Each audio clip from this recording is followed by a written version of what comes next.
నా మంత్రులు ముఖ్యమంత్రి అందరు కలిసి ఢిల్లీకి పోయారు.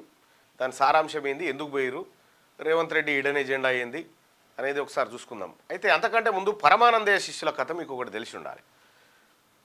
గురువుగారు వచ్చేసి సూది తీసుకురాపోరా అంటే అందరు కలిసి అరే మనం సూది అందరం పట్టుకొని పోవాలి సమానంగా అని చెప్పి ఓ దూలానికి సూది గుచ్చి ఆ దూలాన్ని ఎత్తుకొని వస్తారు. ఇక్కడ పరమానందయ్య శిష్యుల కథలో పరమానందయ్య గారు తెలివి కలవాడు, శిష్యులు జర మందబుద్ధి గలవాళ్ళు. ఇక్కడ రేవంత్ రెడ్డి గారు పరమానందయ్య స్థానంలో ఉన్నప్పటికి కూడా ఇతను మందబుద్ధి గలవాడు, శిష్యులంతా మేలు రకం వాళ్ళంతా. ఎందుకు ఈ మాట చెప్తున్నా అంటే రేవంత్ రెడ్డి వీళ్ళందరినీ తీసుకొని ఢిల్లీకి పోయిండు.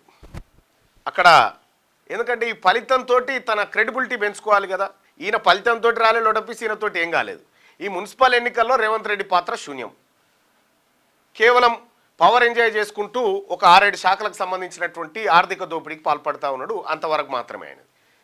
అయితే పార్లమెంట్ కాడికి పోయి ఒక్కనే పోయి నేనే చేసినా అని చెప్పి రాహుల్ గాంధీని కలిసే సమయంలో సబ్కో లేకేవారంటే అప్పుడు అందరిని తీసుకుపోవాల్సినటువంటి పరిస్థితి వచ్చింది. తీసుకొని పోయి అయిపోయింది.